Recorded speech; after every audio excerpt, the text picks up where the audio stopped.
이번 주부터는 예수의 생애에 관하여 말씀하려 합니다.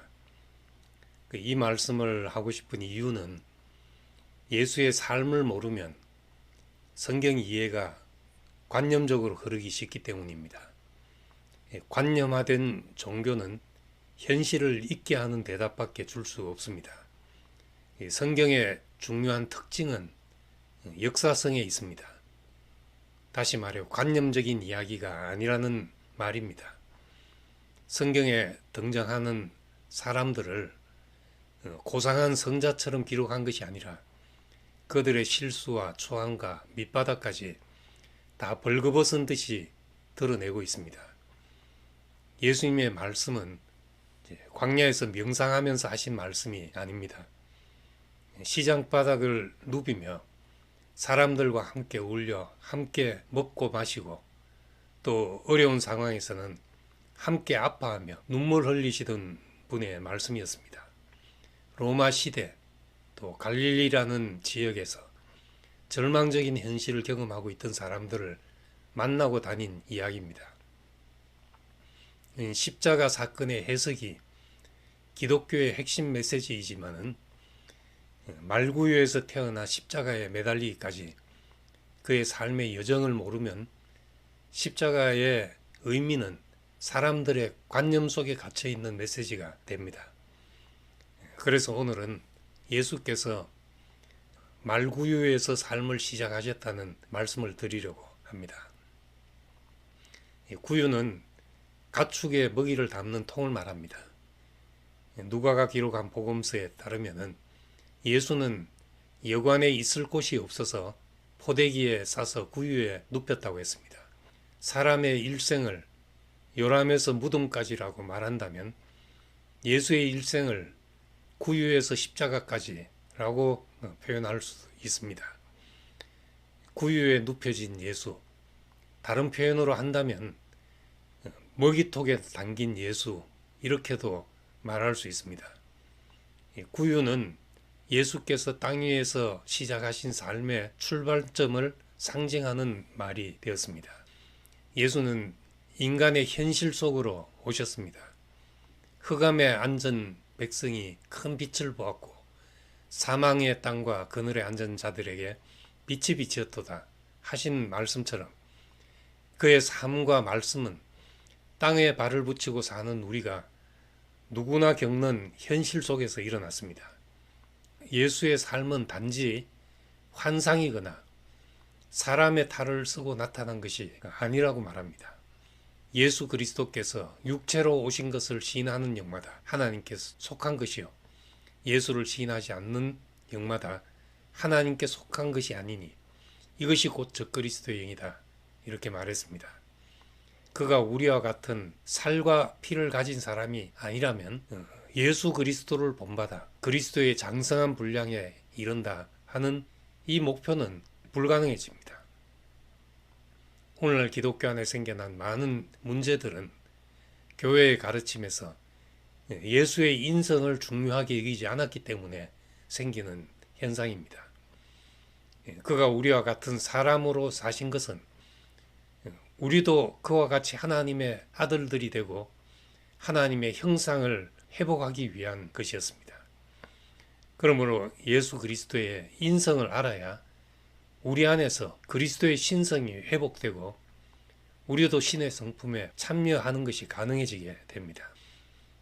예수는 짐승의 먹이통에서 생을 시작하여 짐승처럼 날뛰는 사람들에 의해 생을 마감했습니다. 말구유에서 땅의 삶을 시작하셨다는 것은 인간에게 불행이라 여겨질 수 있는 가장 비천한 현실까지도 직접 경험하면서 사신 그의 생애를 함축적으로 보여주는 것입니다.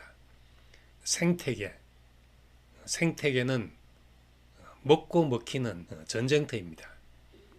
자연을 보면서 참 아름답다 이렇게 하지만 달리 생각하면 매 순간 먹고 먹히는 일이 벌어지는 무서운 곳입니다.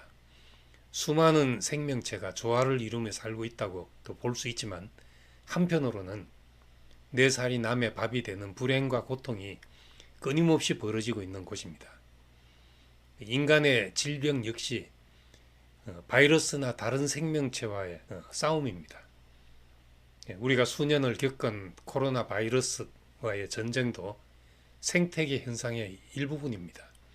먹고 먹히는 생태계 가운데서 사람은 남의 살을 먹고 맛있어하고 배불러하고 쾌락을 누리지만 한편 어디에선가는 먹히고 이용당하고 무시당하는 그런 고통을 겪습니다. 사람이 겪는 불행이나 상실의 아픔을 우리가 어떻게 해석할 것인가? 내 옆에 해석할 수 없는 고난을 겪는 사람에게 우리는 어떤 말을 해줄 수 있을 것인가? 그런데 예수님은 이런 생태계 한가운데서 자신을 가리켜 생명의 떡이라고 말했습니다.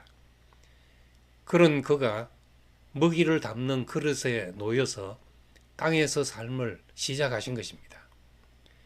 사람들은 먹기 위해 살지만 예수님은 처음부터 먹히기 위한 삶을 시작하신 것입니다.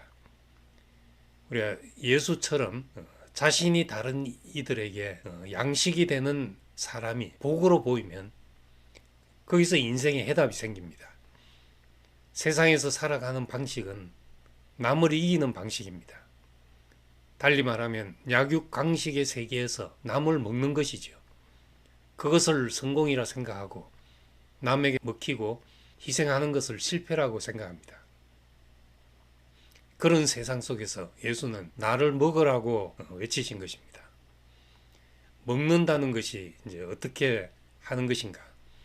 인격적으로는 그의 삶이 내 속에 들어와 내 생명이 되는 것을 말합니다. 창세기 3장에 선악과를 먹고 타락하는 과정을 보면 반대로 예수를 먹고 어떻게 구원이 되는지를 알 수 있습니다. 선악과가 먹음직하고 보암직하고 지혜롭게 할 만큼 탐스러웠다고 했습니다. 우리가 음식 같으면 먹음직하다 하는 것과 먹는 것은 시간 차이가 있는 행동이지만 인격적으로는 좋아 보이면 이미 내 속에 들어와 있는 것입니다. 나를 먹으라. 이것은 창세기 2장에서 생명과를 먹는 일과 같고 먹어야 할 생명과가 먹음직하고 탐스럽게 보인다면 이미 먹은 것이 됩니다. 근데 볼 모양도 없고 풍채도 없는 예수, 이분이 우리 앞에 있습니다. 이분이 우리 눈에 영광스러워 보이면 그를 먹는 것이 됩니다. 그래서 요한복음 7장에 보면 예수께서 아직 영광을 받지 않으신 고로 그 영이 아직 저희 속에 있지 않았다. 이렇게 했습니다. 영광스러워 보이지 않으니까 아직 우리 속에 들어와 있는 것이 아니라는 거죠. 그런데 요한복음 17장에 아버지여 내가 아들로서 아버지를 영화롭게 하였사오니 창세전에 아버지와 가졌던 영화로서 나를 영화롭게 해주십시오.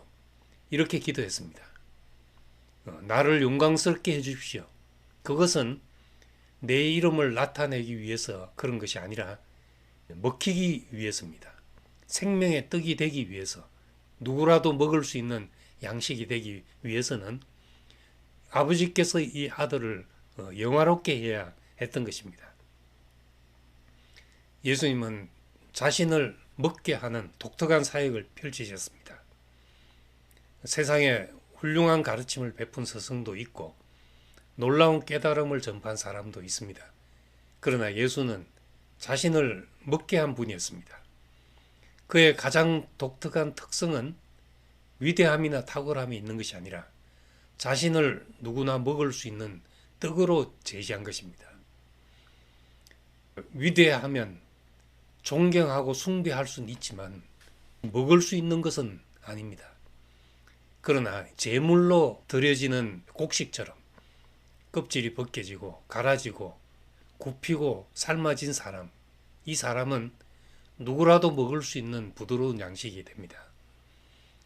자신이 제물이 된다는 것은 먹히는 사람이 되는 것이고 하나님의 만족인 사람이 되는 것입니다. 바울의 표현대로 사망은 우리 안에 역사하고 생명은 너희 안에 역사한다 하신 말씀과 같이 되는 것입니다. 나는 가루가 되어 부서지고 떡이 되지만 그것이 다른 사람에게 양식이 되는 경험을 할 때 삶에서 버릴 것이 없어집니다. 사람은 다 쓰이고 지나가는 것입니다. 내 것이라고 움켜쥐어야 움켜쥘 수 있는 것은 아무것도 없습니다. 마지막 자리에서 내 것이라 할 것은 아무것도 없습니다. 구원은 우리가 쓸모있는 인생이 되는 것이고 멸망은 쓸모없어지는 것입니다. 누구에겐가 먹힐 수 있는 사람, 다른 말로 하면 이제 쓰여지는 사람입니다. 어떤 일을 잘해서 쓰인다기보다 그 자신이 다른 사람에게 양식이 되는 것입니다.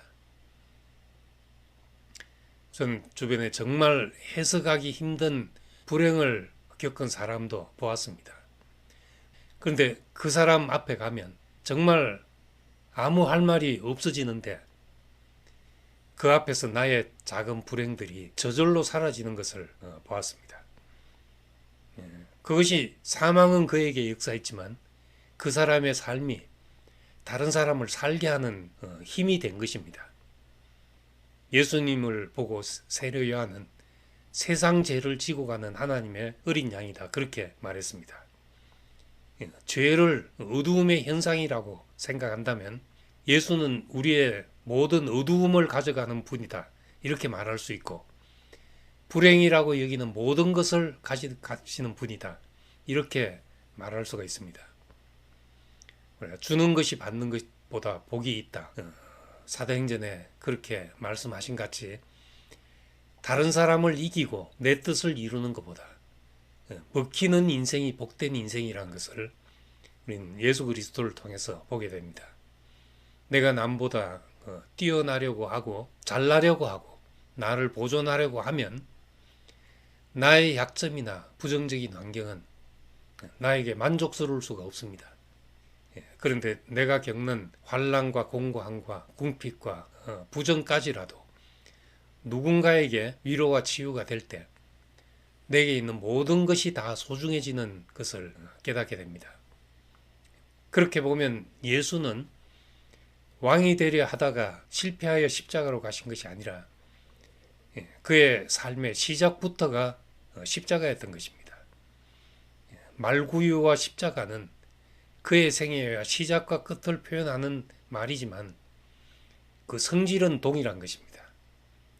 태어나실 때 여관에 있을 곳이 없어 구유에 뉘었고 그의 공생의 기간에는 머리 둘 곳이 없었다고 하셨으며 배척받고 세상을 떠나실 때는 남의 무덤에 뉘었습니다.